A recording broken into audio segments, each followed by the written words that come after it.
জামাতে ইসলামী রাজনৈতিক দল হিসেবে কতটা কি করতে পারবে, তার কারণ আমরা এর আগেও দেখেছি জামাতে ইসলামীর গ্রহণযোগ্যতা মানুষের মধ্যে কিন্তু সেইভাবে নেই। কারণ নির্বাচনে ভীষণ রকমভাবে জিতে আসা বা নির্বাচনে দারুণ একটা ফল করা, এই রকম সাম্প্রতিক অতীতেও এইরকম কোনোদিনও দেখা যায়নি। জামাতে ইসলামীকে যে এই রাজনৈতিক পরিসরে আনার একটা ভয়ঙ্কর রকমের চেষ্টা চলছে, বাংলাদেশের জনগণ কি সেটা করতে দেবেন? তার কারণ আলটিমেটলি যখন নির্বাচন হবে, যেরকমভাবে মোহাম্মদ ইউনূস চাইছেন সেরকমভাবেও যদি হয়, নির্বাচন যখন হবে তখন তো আলটিমেটলি কথা বলবেন সাধারণ মানুষ। দেখুন, বাংলাদেশের রাজনৈতিক ইতিহাসে জামাত ইসলাম এভারেজ 4% ভোট পেয়েছে বিগত দিনের নির্বাচনে। তো তাদের রাজনৈতিক সমর্থন বাংলাদেশের নেই, কারণ বাংলাদেশের মানুষ, আমি বারবার বলি যে হয়তো আজকে বাংলাদেশ খাদের কিনারে খাদে পড়ে গেছে, কিন্তু বাংলাদেশ জামাত ইসলামের এই সাম্প্রদায়িক রাজনীতি বা উগ্রবাদদের রাজনীতিকে সমর্থন করে না। বাংলাদেশের মানুষ ওভারঅল মানে একটা মানে সবচেয়ে বেশি সংখ্যক মানুষ যারা প্রগতিশীল বাংলাদেশটাকে দেখতে চায়, যারা ধর্মনিরপেক্ষ বাংলাদেশের জায়গায় থাকতে চায়। তো সেখান থেকে দাঁড়িয়ে জামাত ইসলামকে দিয়ে রাজনৈতিক দল হিসাবে রাষ্ট্র ক্ষমতায় আনা ইউনূস কেন? এটা আমেরিকার যুদ্ধ করেও সম্ভব না। যদি ভোট হয় হয়তো জোর করে তারা বসিয়ে দিতে পারে, কিন্তু ভোট হলে ভোটের মাঠে জিতে আসা এদের জন্য খুব কষ্ট। যে কারণে কিন্তু একটা পলিসি তারা গ্রহণ করেছে যে এই ছাত্রদের দিয়ে একটি নতুন রাজনৈতিক দল করেছে, এবং জামাত ইসলামের সমর্থিত বা জামাতকে সমর্থন করে এমন কিছু রাজনৈতিক দল আছে বাংলাদেশে, যেমন এবি পার্টি, ইসলামী আন্দোলন, খেলাফত মজলিস সহ এরকম অনেকগুলো দল আছে যারা জামাত ইসলামকে সমর্থন করে। এই রাজনৈতিক দলগুলোকে মূলত ঐক্যবদ্ধ করেই তারা এখানে কাজ করছে, মানে জামাতকে ক্ষমতায় আনার কাজ করছে। কিন্তু বাংলাদেশের মানুষ বিএনপি আওয়ামী লীগের বাইরে ভোট করে রাষ্ট্র ক্ষমতায় যাওয়ার মতো কোনো রাজনৈতিক দল। আমি ঠিক এই জায়গা থেকে যেরকম জামাতের ব্যাখ্যাটা দিলেন, ঠিক সেই রকম নবগঠিত এই যে এনসিপি, এই এনসিপির রাজনৈতিক ভবিষ্যৎটা কি? আপনি কি মানে ভবিষ্যতে কোনো রকম কোনো চান্স কি এদের দেখতে পাচ্ছেন? মানে যে প্ল্যানিংটা করা হচ্ছে প্রধান বিরোধী শক্তি হিসেবে, মানে এদেরকে সামনে আনার যে চেষ্টা, সেটা কি কোনোভাবে সম্ভব হবে? দেখুন স্বপন, বাংলাদেশের মুক্তিযুদ্ধ হচ্ছে বাঙালির সবচেয়ে বড় অহংকারের জায়গা বাংলাদেশিতে। 2024-এর আগস্ট মাসের পর যখন আওয়ামী লীগ সরকার পতন হয়েছে এবং শেখ হাসিনা দেশ ছেড়েছেন, তখন এই এনসিপির নেতা যারা তখন ছাত্র জনতার নামে আখ্যায়িত ছিলেন, বৈষম্য বিরোধী ছাত্র আন্দোলনের ব্যানারে কথা বলতেন, তারা কি বলেছিল যে আমরা রিস্টার্ট করতে চাই, মানে 71 মুছে ফেলে তারা নতুন করে 24 থেকে শুরু করতে চান। তো তারা সেদিনই প্রত্যাখ্যিত হয়েছে বাংলার জনগণের কাছ থেকে, যেদিন তারা এই কথাটি বলেছে যে আমরা 71-কে মুছে ফেলতে চাই। এবং দেখুন, আজকে কোটা সংস্কারের আন্দোলন করে, কোটার বিরুদ্ধে, বৈষম্যের বিরুদ্ধে তারা আন্দোলন করে একটা সরকার পতন করে তাদের মনোনীত সরকার বসিয়ে তারা কি করছে? তারা বিভিন্ন ক্ষেত্রে কোটাই নিচ্ছে, শিক্ষা ভর্তি থেকে শুরু করে, সরকারি চাকরি থেকে শুরু করে সব জায়গায় তারা কোটা ব্যবস্থাকে আরো বাড়াচ্ছে। মানে শেখ হাসিনার আমলে যেটা 40% ছিল, তাদের আমলে সেটা 80% হচ্ছে।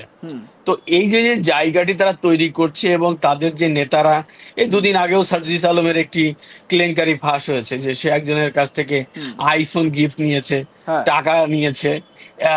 এরপরে আমরা দেখেছি যে আসিফ মাহমুদ ভুইয়ার এপিএস 400 কোটি টাকার দুর্নীতি করেছে, আরেকজন নাহিদ ইসলামের এপিএস 113 কোটি টাকার দুর্নীতি করেছে। তাদের একজন নেতা, সে ব্যবসার নামে প্রায় 500 কোটি টাকার বাণিজ্য করেছে। তো দেশের মানুষ বুঝে গেছে যে এই বাচ্চাগুলো আসলে কি করতে চায়। আর এরা হচ্ছে, আমাদের দেশে একটা কিংস পার্টি নামে একটা কথা প্রচলন আছে, এটা বিভিন্ন সামরিক সরকারের আমলে কিংস পার্টি গড়ে তোলা হয়। কিন্তু ওই যে সামরিক শাসন বা ওই সরকার ব্যবস্থা যখন বিলুপ্ত হয়, তার সাথে সাথে এই পার্টিগুলো বিলুপ্ত হয়ে যায়। তো বাংলাদেশের যে এনসিপির ভবিষ্যৎ ঠিকই তাই, যে যেদিন এই সরকার ইউনূস উদা হয়ে যাবে, সেদিন এনসিপি উদা হয়ে যাবে। এই মানে এনসিপি ভাই আমরা একদম আলোচনা শেষ পর্বে আপনার কাছে একটা জিনিস যখন আমি শেষ করি, যে মানে একটা রাজনৈতিক দল, তাদের কোনো আদর্শ নেই, তাদের কোনো সাংগঠনিক ভিত্তি নেই, তাদের সরকারি নিবন্ধন পর্যন্ত নেই, তো তারা কিভাবে বাংলাদেশের মানুষের মন জয় করে রাজনীতি? একদমই তাই, একদমই। এবং আমি এই জায়গা থেকেই অনুষ্ঠান শেষ করব। আপনার কাছে সংক্ষেপে একটা বিষয় জানতে চাইবো। অনেক প্রতিরক্ষা বিশেষজ্ঞ অনেকেই বলছেন যে ওয়াকারুজ্জামানের অবস্থা কিন্তু বাংলাদেশে ভীষণ শোচনীয়, যে কোনো মুহূর্তে যা কিছু হয়ে যেতে পারে, এমনকি তাকে খতমও করে দেওয়া হতে পারে। আমার একটা প্রশ্ন, এই খবরগুলো বা ইনফরমেশনগুলো তো নিশ্চয়ই তার কাছেও আছে, কোনোভাবে কি ওয়াকারুজ্জামান তিনি কি ভারতের আশ্রয় চাইতে পারেন বা ভারতে কোনো রকমভাবে ভারতের সাহায্য চাইতে পারেন? সংক্ষেপে আপনি যদি এটার একটু ব্যাখ্যা দেন।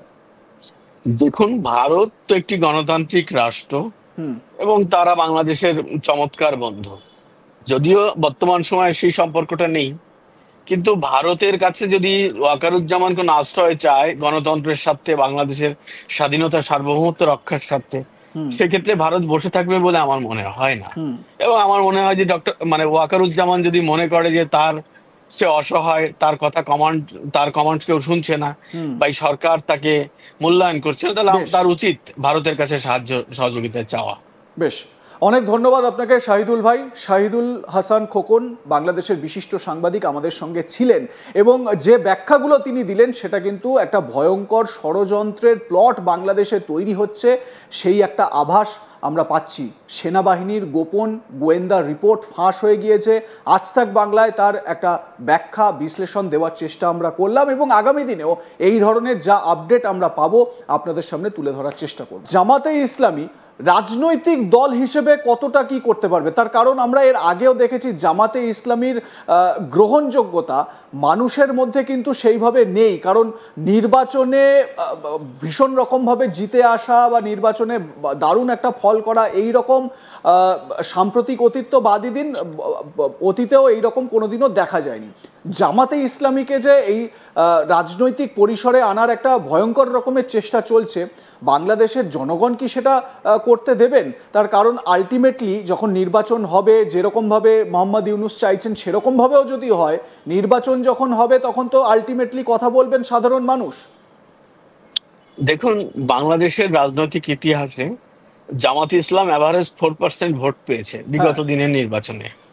তো তাদের রাজনৈতিক সমর্থন বাংলাদেশের নেই, কারণ বাংলাদেশের মানুষ, আমি বারবার বলি যে হয়তো আজকে বাংলাদেশ খাদের কিনারে খাদে পড়ে গেছে, কিন্তু বাংলাদেশ জামাত ইসলামের এই সাম্প্রদায়িক রাজনীতি বা উগ্রবাদদের রাজনীতিকে সমর্থন করে না। বাংলাদেশের মানুষ ওভারঅল মানে একটা মানে সবচেয়ে বেশি সংখ্যক মানুষ যারা প্রগতিশীল বাংলাদেশটাকে দেখতে চায়, যারা ধর্মনিরপেক্ষ বাংলাদেশের জায়গায় থাকতে চায়। তো সেখান থেকে দাঁড়িয়ে জামাত ইসলামকে দিয়ে রাজনৈতিক দল হিসাবে রাষ্ট্র ক্ষমতায় আনা ইউনূস কেন?